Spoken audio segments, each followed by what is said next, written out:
What's going on, guys? Welcome to the channel. So today in the garage is going to be one of those days where it's just like a bunch of little things. I've got a bunch of different projects going on that need little things done to it. And well, not just little things. I've got like the D100 sitting right here. I got it pushed back halfway out of the garage. It doesn't have a carburetor on it. I got, that's other videos. I've got like 5 different that's 10. I got like 5 different videos going on right now. I got like bits and pieces done. I've got to clean up this fiasco of a garage. It's a wreck in here. There's leaves all over the floor because the winds here in Vegas have been insane. It's just one of those days where it's just gonna be like a bunch of little things that I gotta get addressed. I only have 1 day off this week, working 12-hour shifts, and it's just one of those days, guys, where stuff needs to get done. I'm gonna get done what I can, address what I can, and yeah, it's just gonna be a crazy day. Just bouncing around different projects. So first, the D100. Actually, first, I got a question for you guys. I did a poll. I left it down below under the community tab of the channel. I did a poll and I want to know, answer this question. What do you guys do for tracking your projects? Like I've got the D100 here. You know, for car projects, do you write on the windshield what needs to be done? Your punch list on the windshield, you cross it out as stuff gets done.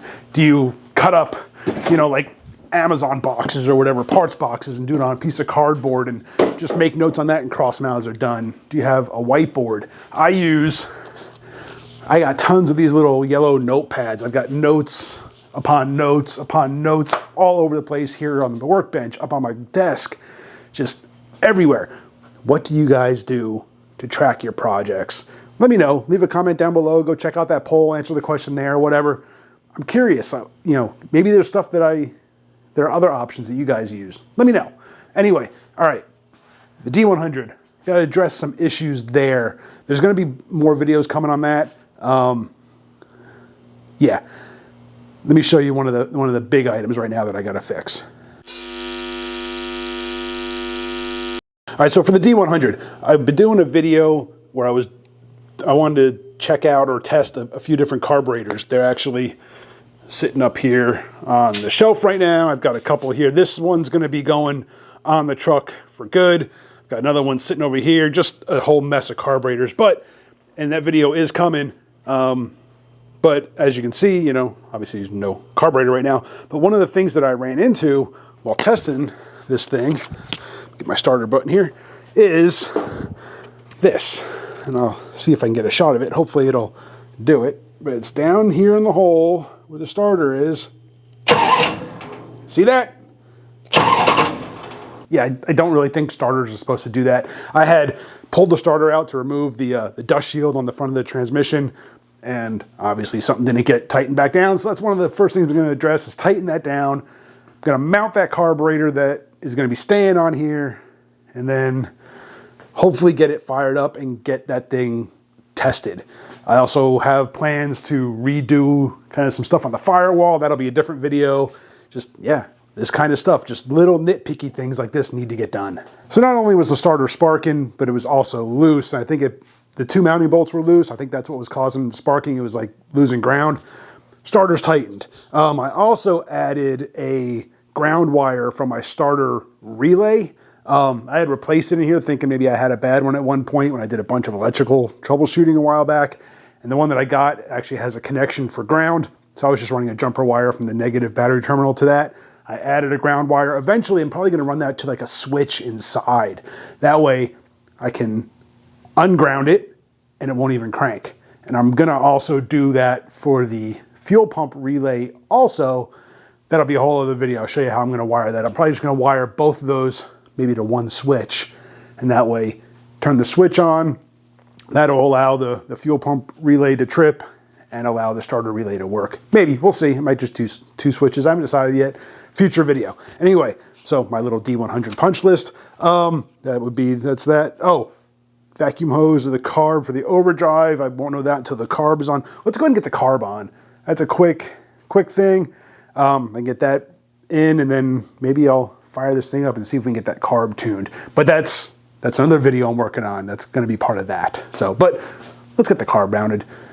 Going crazy today, guys. Just kind of trying to get stuff done, knocked off the checklists. All right, so here's the carb that I'm going to be putting on. It is a Holley 750. If you've been watching the channel, you know that I had put on a Holley 850, and I really liked that carburetor, but it didn't have a choke. And for something that I want to be able to just jump in and go and drive it, it was a little hard to start without having a choke.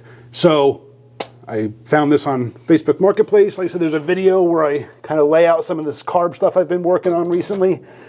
But this 750 is going to live on the truck. So I'm going to go ahead and bolt this down, get stuff hooked up, at least get the, I'm not going to worry about the throttle linkage or anything like that yet. I think I just want to get fuel lines hooked up. Obviously check it for leaks. It should be good. I've rebuilt it.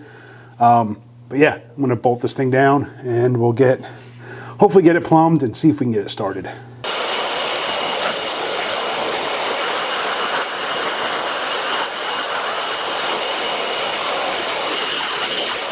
That shit was driving me nuts. Dodge Shadow parts, another video that's coming. All right, so I've got the carburetor on the D100. I got the fuel lines hooked up. I ran the fuel pump to get everything full of fuel.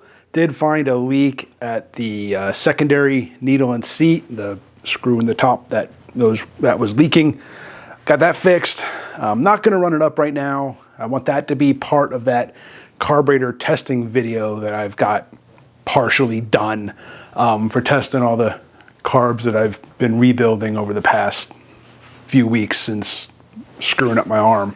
But I've got the bench sort of cleaned up. I've got parts laid out for my daughter's Dodge Shadow. I've got stuff for my Dodge Charger. I've got 3D printing stuff I'm working on. It's just one of those things where it's like I've got all these different projects and I'm not really in the mood to work on any of them, but they all need to get worked on.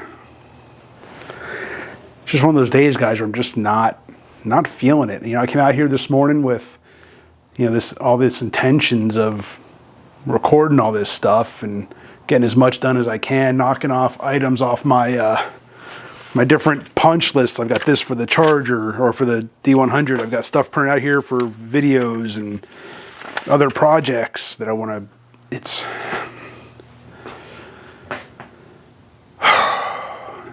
yeah, I'm just not feeling it today, guys. I really apologize. This is not the video that I wanted to make today. I really wanted there to be more. Just not really feeling it. But like I said, there's parts there for my daughter's Dodge Shadow that we're going to be working on some stuff there. Got some stuff for the Dodge Charger, sorta. It's more of just a general video.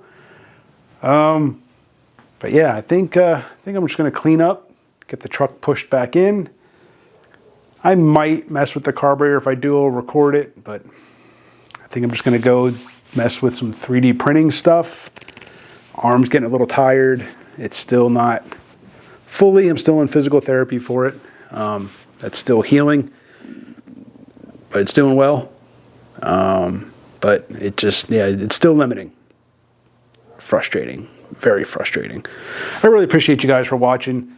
Hit that subscribe, hit the bell, and I'll see you in the next one.